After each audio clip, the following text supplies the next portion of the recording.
आँखों में तुम जब से हो गए गुम, सारा जहां तेरा चेहरा, प्रीत का ये रंग अब तेरे संग और भी हो गया गहरा। नमस्कार श्रोतागणों, मैं हूँ आपकी स्टोरी टेलर रीत और आप सुन रहे हैं मेरी प्यारी सी स्टोरी जिसका नाम है स्टूपिड लव। तो पिछले पार्ट हमने क्या देखा था? हमने देखा था कि दामिनी को कुछ लड़के जंगल की तरफ लेकर गए थे और उसके साथ अनहोनी होते होते रह गई थी क्योंकि वहाँ ऋतिका आ गई थी और ऋतिका ने उन लड़कों को धूल चटाकर वहाँ से दौड़ा दौड़ा कर मार मार कर भगाया था। अब देखते हैं उसके आगे। जब ऋतिका पीछे मुड़ के देखती तो वो देखती कि दामिनी जो है वो बस यही कहे जा रही थी कि मुझे छोड़ दो, मुझे छोड़ दो, मुझे छोड़ दो, प्लीज़ मुझे छोड़ दो, तुम्हें जो चाहिए वो मैं दे दूँगी लेकिन प्लीज़ मुझे छोड़ दो, ऐसा वो कहे जा रही थी। तभी ऋतिका दौड़कर दामिनी के पास आ जाती है और उसके हाथ और पैर छुड़ा लेती है और दामिनी को उठाकर बिठाती है। तो दामिनी मतलब ऋतिका को हाथ भी नहीं लगाने दे रही थी, वो बस इतना कह रही थी कि प्लीज़ नो नो, और उसकी आंखें पूरी बंद थी और वो रोए जा रही थी। ऋतिका को दामिनी की ऐसी हालत देखी नहीं जा रही थी। ऑफ कोर्स शायद ऋतिका समझ पा रही थी कि दामिनी इस वक्त किसी गहरी चोट खाए हुए उस इंसान की तरह है, या हम यूँ कह सकते हैं कि अभी भी वो उसी हादसे में कैद है। तो ऋतिका जो है वो इसे शोल्डर से पकड़ के हिलाने लगती और कहती, दामिनी अपनी आंखें खोलो, दामिनी होश में आओ, कुछ नहीं हुआ है दामिनी। तो दामिनी जो है वो अपनी आंखें खोलती और सामने ऋतिका को देख के उसे बहुत ज़ोर से हक कर लेती है, उसे पकड़ लेती है और ज़ोर ज़ोर से रोने लगती है और कहती कि वो लोग मेरे साथ, वो लोग मुझे छू रहे थे, मैं ख़राब हो गई, उन लोगों ने मुझे ख़राब कर दिया, ऐसे कह कह के वो रो रही थी, बहुत ज़्यादा रो रही थी वो, बहुत ज़्यादा।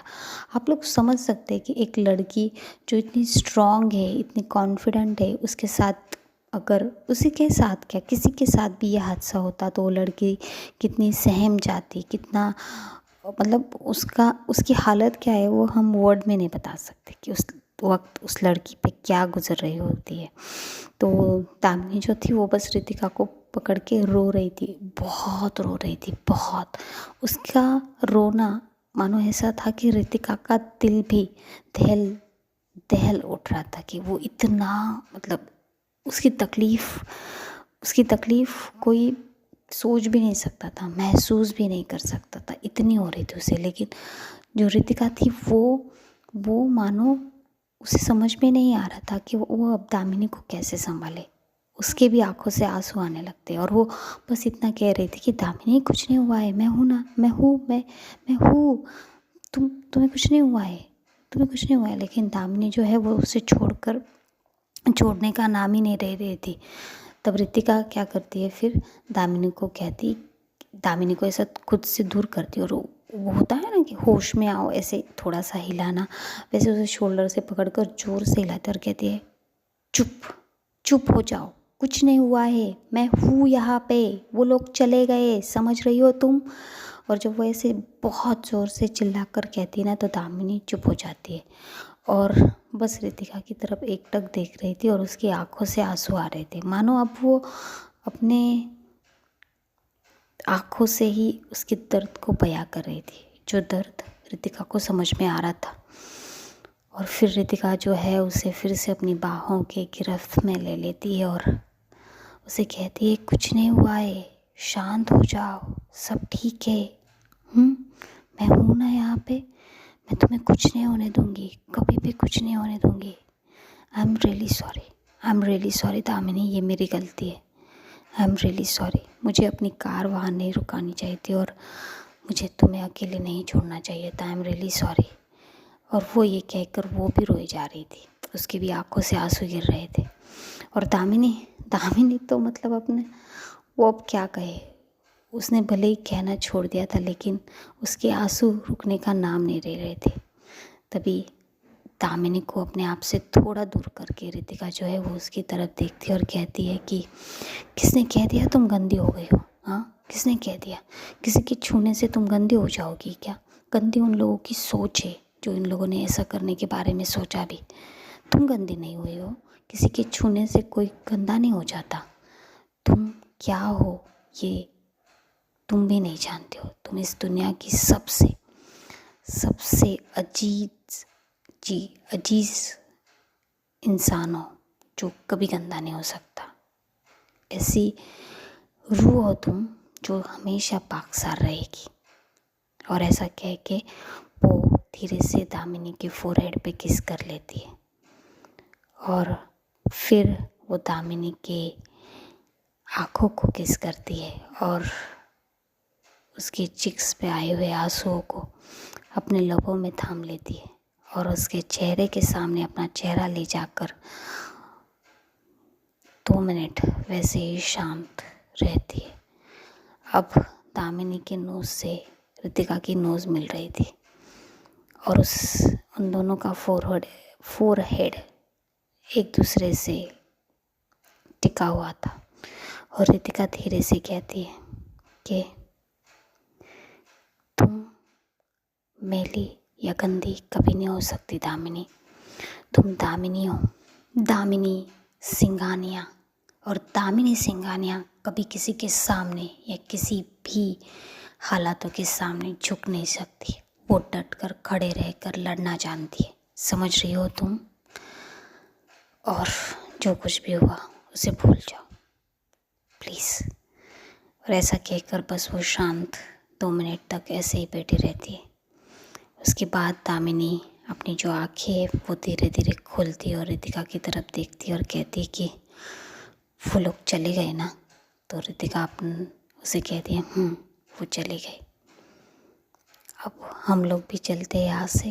देखो अंधेरा हो रहा है। तो फिर वो दोनों एक दूसरे से साइड हो जाते और आसपास देखने लगते। तो सच में अंधेरा होने लगा था। बस थोड़ी सी बहुत सूरज की किरणें वो गिर रही थी। तो दामिनी कहती है कि चलते। अब रितिका खड़ी हो जाती है और दामिनी को खड़ा होने के लिए हाथ देती। तो दामिनी रितिका की तरफ देखती है और उसके हाथ को पकड़ के खड़ी हो जाती है और बस एक ही कदम चलती है तो ज़ोर से उसके मुंह से थोड़ी सी आवाज़ निकलती है, आह। तो रितिका जो है फ़ौरन दामिनी की तरफ देखने लगती है और कहती क्या हुआ तुम्हें, क्या हुआ? तो दामिनी कहती है कि शायद उन लोगों ने मुझे जब पकड़ लिया था तब मेरे पैर को थोड़ी सी मोच आ गई।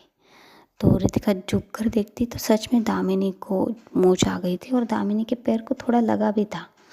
तो वो कहती है कि हाथों में थोड़ा सा लग भी गया है शायद। फिर वो उठती है और कहती है ठीक है चलो फिर। तो वो जो है दामिनी के एक हाथ को अपने शोल्डर पे रखती है और उसे एक साइड से सहारा दे के चलने लगते दोनों। अब उन दोनों को समझ में नहीं आ रहा था कि कहाँ जाए, क्योंकि वो जंगल में आ चुके थे। दामिनी का फ़ोन तो कार में ही था और रही बात रितिका के फ़ोन की, तो जब वो उन लड़कों से मारपीट कह सकते हैं कर रही थी तब उसका फ़ोन टूट गया था। तो अब यहाँ से बाहर कैसे जाए, तो कुछ समझ में नहीं आ रहा था। तो दामिनी रितिका की तरफ देखती और कहती कि रास्ता कहाँ है? तो रितिका कहती है पता नहीं, चलो देखते हैं। तो वो धीरे धीरे बढ़ने लगते। अब जंगल था तो उन्हें कुछ समझ में नहीं आ रहा था। बहुत देर तक चलने तक भी रास्ता नहीं दिखाई दे रहा था। तो दामिनी रुक जाती है और कहती है कि बस अब मुझसे चला नहीं जाएगा और पता नहीं हम सही रास्ते पे चल भी रहे या नहीं। तो रितिका कहती है हाँ मुझे भी ऐसा ही लग रहा है, लेकिन हमें तो चलना ही पड़ेगा ना, क्योंकि हमें पता नहीं है। और जैसा ये जंगल है यहाँ जानवर भी हो सकते और कुछ इंसानी जानवर, भेड़िए भी। तो दामिनी उसकी तरफ देखने लगती है। फिर रितिका कहती तुम 2 मिनट रुको, मैं कुछ देखती हूँ कुछ है या आसपास। तो जैसे वह जाने वाली होती है दामिनी उसका हाथ पकड़ लेती है और कहती प्लीज़ मुझे अकेले छोड़ के तुम मत जाओ। तो रितिका उसके हाथ को पकड़ती है और कहती है मैं कहीं नहीं जा रही हूँ, मैं बस यही हूँ और बस आसपास देख रही हूँ कि कुछ दिखाई दे रहा है या नहीं, तुम बैठो यहाँ पे, मैं कहीं नहीं हूँ, ठीक है। तो फिर दामिनी को बिठाती है और देखती है, वो ज़्यादा दूर नहीं जाती, बस दामिनी की नज़रों के सामने ही होती है और आसपास थोड़ा थोड़ा चल के जाके देख रही होती है। तभी उसे दिखाई देता है कि एक साइड में एक छोटा सा फार्म हाउस टाइप घर है। तो कहती है, वापस आती है भाग के और कहती है चलो मिल गया। तो दामिनी में कहती क्या मिल गया, तो रितिका कहती आज की रात रुकने की जगह, चलो। तो उसे पकड़ती और उस तरफ लेकर जाती है। जैसे ही वो वहाँ पहुँच जाते हैं तो वो जो दरवाज़ा है वो खटखटाते हैं और दरवाज़ा खुलता है एक बूढ़ी सी औरत। वो कहती है क्या हुआ, क्या चाहिए। तो रितिका कहती वो एक्चुअली आंटी हम लोग ना यहाँ पे थोड़ा गुम हो गए, रास्ता पता नहीं चल रहा, तो क्या आप हमें आज रात का सहारा दे सकती है। तो तभी क्या होता है, पीछे से शायद उनका हस्बैंड, उनके पति आ जाते और कहते कौन है। तो वो देखते सामने लड़के आए, तो वो कहते क्या हुआ तुम्हें।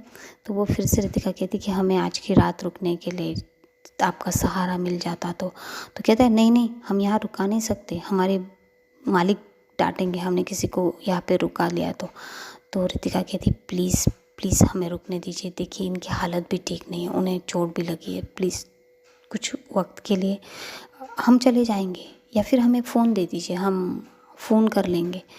तो जो इंसान है वो कहता है कि ठीक है, पर वो सोचने लगता है। तो वो जो आंटी होती है वो कहती है आ जाओ बच्चों, और वो उन दोनों को अंदर ले लेती है। उनके पति बोलते क्या कर रही हो भाग्यवान। तो कहते अरे वो तो बच्चियाँ है, वो रात को बाहर कैसे रहेंगी, और देखिए उस दूसरे बच्चे की हालत कितनी ख़राब है। तो वो देखते हैं कि सच में दामिनी के जो कपड़े थे वो कहीं कहीं शायद फट गए थे और उसे चोट भी आई थी। तो फिर वो कुछ नहीं कहते, फिर वो अंदर लेकर आके बिठाती है दामिनी को और कहती thank you aunty, thank you so much, क्या मुझे फ़ोन मिल सकता है, मुझे फ़ोन लगाना है। तो वो कहती ठीक है। तो वो फ़ोन दे देती है। तो रितिका जो है वो वही सिक्योरिटी गार्ड को फ़ोन करती है और कहती कि हमारा लोकेशन ट्रेस करो, हम यहाँ पर है और हमें गाड़ी लेने के लिए भेज दो। तो कहता है जी मैम मैं गाड़ी को भेज देता हूँ। तो रितिका कहती है ठीक है, फिर सुबह तक गाड़ी आ जानी चाहिए। तो कहता है जी मैम। तो जो रितिका है उन्हें कहती धन्यवाद, आप लोगों ने हमें अंदर लिया और हमें फ़ोन दिया। तो वो कहती कुछ नहीं बेटा। तो कहती कि क्या हुआ वैसे तुम लोगों के साथ। तो दामिनी रितिका की तरफ और रितिका दामिनी की तरफ देखने लगती। तो रितिका कहती कुछ नहीं आंटी, हम बस यहाँ से गुजर रहे थे तो कुछ लड़के मिल गए थे जिनकी वजह से हमें बहुत सारी परेशानी उठानी पड़ी। तो आगे उसे कुछ कहना नहीं पड़ता, वो आंटी समझ जाती है। वो कहती ठीक है बेटा, तुम दोनों जाओ, अंदर कमरा है वहाँ पे उसे कपड़े चेंज करने के लिए दे दो, मैं वहाँ पे कपड़े हो गए हमारे मालिक के बेटी के, जाओ आप। तो वो कहती थैंक यू आंटी। तो वो दामिनी को सहारा देती है और रूम के अंदर लेकर आती है। अब रूम के अंदर लेकर आती है तो देखती है तो वहाँ पे तो कुछ कपड़े नहीं थे, क्योंकि वहाँ सारे लड़कों के कपड़े थे। तो फिर वो एक शर्ट निकालती है और दामिनी को दे देती है और कहती है आप ये पहन लीजिए। तो दामिनी वो शर्ट लेके बाथरूम की तरफ जाने लगती। तो फिर से उसे चोट थी तो वो जा नहीं पा रही थी। तो दामिनी को सहारा देके रितिका अंदर लेकर आती है और दरवाजे के पास ही खड़ी रहती है और कहती है आप चेंज कर लीजिए, मैं यहीं खड़ी हूँ। तो दामिनी चेंज करके फिर बाहर आ जाती है। वो जो आंटी है वो तब तक आ चुकी थी। उन्होंने अपने हाथ में कुछ खाने के लिए और कुछ दवाइयाँ लेकर आई थी, कुछ मलहम लेकर आई थी। कहती कि आप ये लगा दो बेटा उन्हें। तो कहती थैंक यू आंटी, आंटी आप बहुत अच्छी हैं। तो वो कहती अच्छा मक्खन लगा रही हो हमें। तो रितिका कहती नहीं आंटी, मैं सच में कह रही हूँ, आजकल तो लोग हेल्प भी नहीं करते। और आप कहती कुछ नहीं बेटा लो। तो वो ले देती है। तो वो रितिका रख देती। जैसे ही दामिनी आती वो देखती है तो खाना वहाँ रखा हुआ था। तो दामिनी कहती ये क्या है। तो रितिका कहती कि वो आंटी ने कुछ खाना दिया है और कुछ दवाई दी आपको लेने के लिए, मेडिसिन दी है।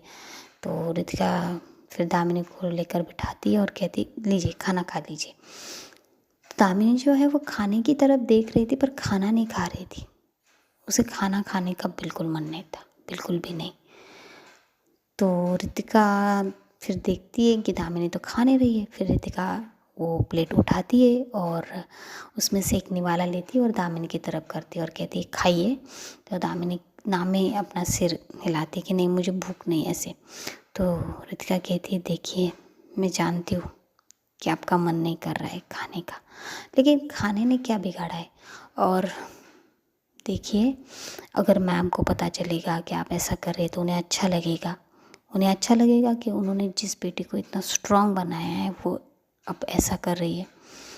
उन्हें पता चलने के बाद तो दामिनी रितिका की तरफ देखती और कहती प्लीज़ मामा को कुछ मत बताना क्या हुआ था यहाँ पे, वरना वो बहुत परेशान हो जाएगी। तो रितिका कहती ठीक है मैं नहीं बताऊंगी उन्हें, लेकिन आप खाना तो खाइए प्लीज़ अपनी मम्मा के लिए। तो फिर वो दामिनी खाना खा लेती है। तो 2-4 ही निवाले खाती और कहती प्लीज़ मुझे अब मन नहीं करा, प्लीज़ प्लीज़ रितिका। तो रितिका कहती ठीक है कोई बात नहीं, 2-4 ही सही, आपने खाए तो सही। फिर उसे मेडिसिन देती है और फिर उसे उठाकर बेड की तरफ लेकर आती है, उसे लेटा देती है और कहती है रुके मैं आपकी चोट पे दर्द मलहम लगा देती हूँ। तो जैसे ही वो उसके पैरों की तरफ झुकती है लगाने के लिए तो दामिनी जो है उठ के बैठ जाती है और रितिका का हाथ पकड़ लेती है और कहती कि क्या कर रही हो तुम, मेरे पैरों को हाथ मत लगाओ। तो रितिका कहती क्या हुआ आपको। तो कहती नहीं वो मेरे बॉडी को हाथ मत लगाओ प्लीज़ मुझे। तो रितिका कहती दामिनी मैं बस मलहम लगा रही हूँ थोड़ा सा। तो फिर दामिनी कुछ नहीं कहती, सिर्फ रितिका की आंखों में देखती है, क्योंकि रितिका की आंखों में उसे वो अपनापन उसकी केयर वो दिख रही थी। और फिर दामिनी को भी कहीं ना कहीं, आपको पता ही है दामिनी के दिल में थोड़ी थोड़ी हलचल तो होती ही रहती है कभी ना कभी। तो वो कुछ नहीं कहती। फिर रितिका जो है वो दवाई लगाने लगती है और दामिनी को कहती है कि दामिनी लाइफ में थोड़े हादसे हमें होते ही है और हमें उन्हें भूलना पड़ता है। आई होप सो आप ये जल्दी भूल जाएंगी जो आज हुआ। और दामिनी की तरफ देखने लगती तो दामिनी अपना सिर हाँ में हिलाते कि ठीक है मैं कोशिश करूँगी। तो वो स्माइल करते हुए कहती ठीक है आप सो जाइए यहाँ पे और बस। तो रितिका की तरफ दामिनी देख के कहती कि तुम कहाँ सोने वाली हो। तो रितिका कहती कि मैं नीचे सो जाऊंगी आप ऊपर सो जाइए। और फिर वो नीचे ऐसे तकिया कुछ रख देती है और सोती है और आप दामिनी की तरफ कहती कि आप आराम से सोइए। तो दामिनी सोती है तो रितिका भी अपनी जगह पे जाके लेट जाती है। तो देखती है कि दामिनी है वो सो नहीं रही है, वो ऊपर देख रही है और कुछ सोच रही है। हाँ दामिनी के दिल में कश्मकश चल रही थी कि आज उसके साथ क्या हुआ, अगर वो हो जाता तो क्या होता, ऐसे बहुत सारी चीज़ें वो सोच रही थी। तभी उसके कानों में आवाज़ आती सो जाइए दामिनी, रात हो गई है, कितने वक्त तक आप उसी चीज़ को सोचेंगी, प्लीज़ सो जाइए।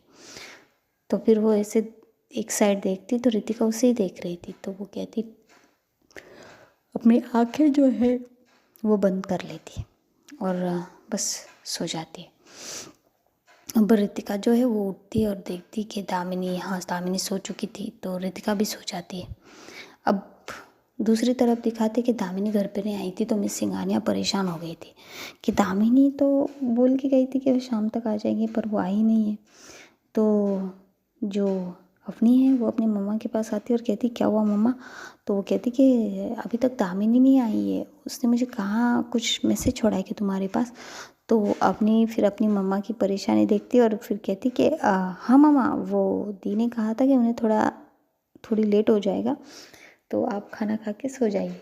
तो मिस सिंघानिया कहती अवनी तुम ये मुझे कब बताने वाली थी, मैं कब से परेशान हुए जा रही थी बेटा। तो अवनी कहती सॉरी मम्मा प्लीज़ आप खाना खा के दवाई लेके सो जाइए। तो कहती ठीक है। तो जाके खाना खा लेते सब और मिस सिंघानिया भी सोने चली जाती है।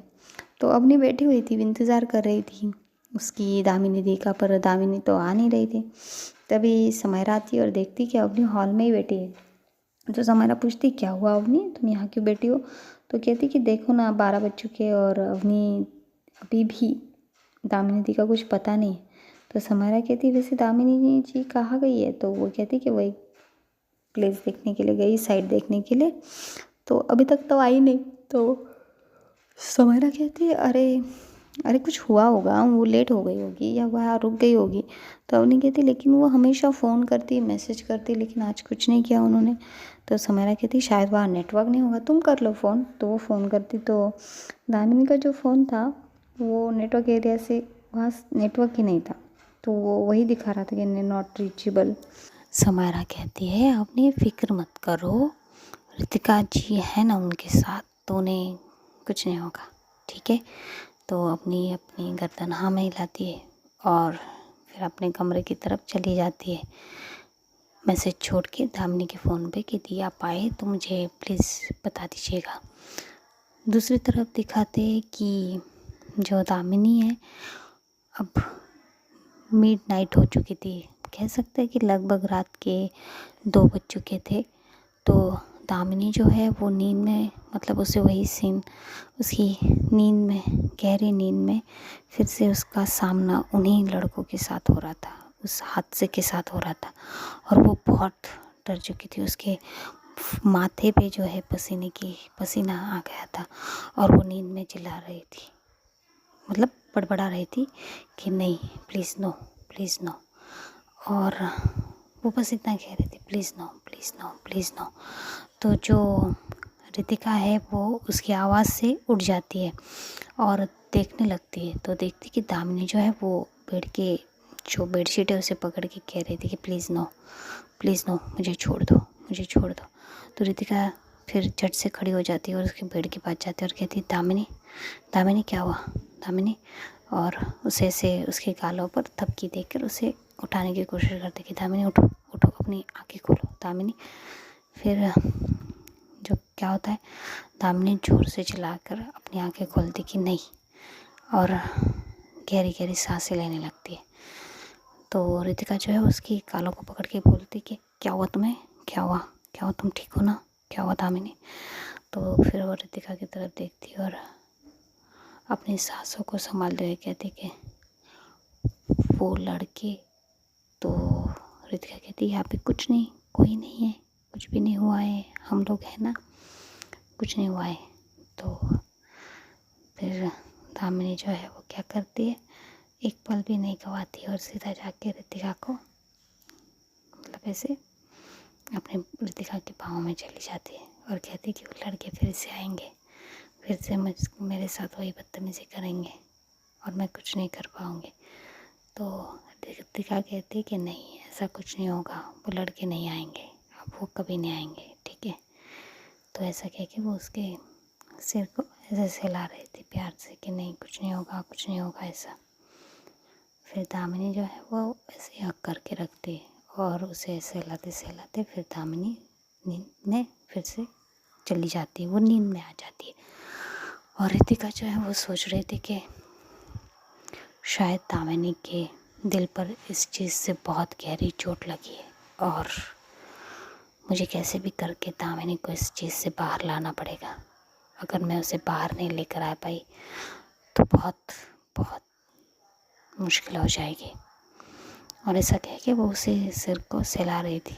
सहलाते सहलाते वो देखती है कि दामिनी जो है वो नींद के आहोश में चली गई थी, इसलिए वो उसे बेड पर लेटाकर वहाँ से जैसे ही जाने लगती है, दामिनी उसका हाथ कस के पकड़े हुए थी, तो वो हिल भी नहीं सकती थी। वो देखती है तो दामिनी उसे छोड़ भी नहीं रही थी। फिर वो क्या होता है, अब वो सोचती कि अब मैं क्या करूं, अगर मैं यहाँ से ज़्यादा ज़ोर लगाकर हिलने की कोशिश भी करूँगी तो दामिनी की नींद जो है वो टूट जाएगी, फिर वो सो पाए या नहीं, इसलिए वो वही फिर बैठ जाती है। फिर बैठे बैठे अब क्या कहें, इंसान है भाई, वो भी उसे भी नींद आ जाती है तो वो वहाँ पे सो जाती है।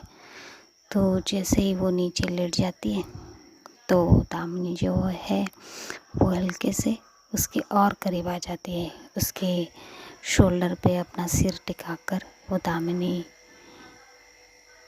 की तरफ देखती है। तो दामिनी उसके शोल्डर पे अपना सिर टिकाए हुई थी और वो अपने दूसरे हाथ से रितिका को बहुत टाइटली हग कर लेती है और सो जाती है। तो रितिका भी स्माइल करने लगती है और उसके सर को सहलाकर वैसे ही सो जाती है। अब दोनों ही एक दूसरे को अपनी बाहों में लिए सोए हुए थे। फिर दिखाते हैं कि सुबह खिड़की से धीमी धीमी जो है वो किरणें आ रही थी और वो दामिनी के चेहरे पे गिर रही थी। तो उनकी वजह से दामिनी की जो नींद है वो टूट जाती है और जैसे उसकी नींद टूटती है वो अपनी आंखें खोलती है तो देखती है कि उसके चेहरे के सामने रितिका का चेहरा था और वो बहुत करीब सो रही थी दामिनी के। और दामिनी बस रितिका को देख के दामिनी के चेहरे पर एक हल्की सी स्माइल आ जाती है और वो बस रितिका को देख रही थी बड़े ही प्यार से।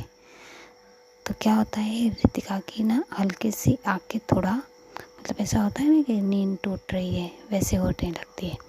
तो दामिनी जो है वो अपनी आंखें बंद कर लेती है और फिर उसके बाद रितिका जो है अपनी आंखें खोलती है और दामिनी की तरफ देखती है और अपना एक हाथ ले जाकर दामिनी के जो बाल थे जो उसके चेहरे पे आ रहे थे उन्हें थोड़ा सा साइड करती है और दामिनी की तरफ देख रही थी।